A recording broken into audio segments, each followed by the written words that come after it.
لله نحمده ونستعينه ونستغفره ونعوذ بالله من شرور أنفسنا ومن سيئات أعمالنا من يهده الله فلا مضل له ومن يضلل فلا هادي له وأشهد أن لا إله إلا الله وحده لا شريك له وأشهد أن محمدا عبده ورسوله أما بعد فإن أصدق الحديث كلام الله وخير الهدي هدي محمد صلى الله على آله وسلم وشر الأمور محدثاتها وكل محدثة بدعة وكل بدعة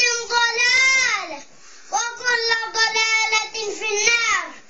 أما بعد أيها المسلم إياك أن تلزم زمام قلبك لأهل البدع ويضعون في قلبك شكوكا.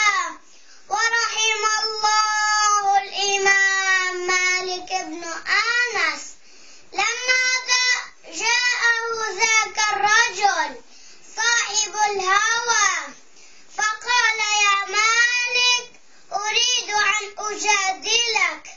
قال مالك بن أنس فإن غلبتك قال أتبعك. قال فإن غلبتني قال تتبعني. قال فإن جاء ثالث فغلبنا قال نتبعه.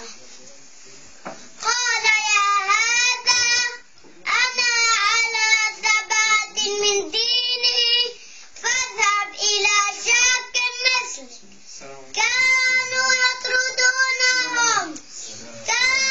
يطردونهم فجاء أحدهم إلى مالك بن أنس في المسجد فقال يا مالك الرحمن على العرش استوى كيف استوى؟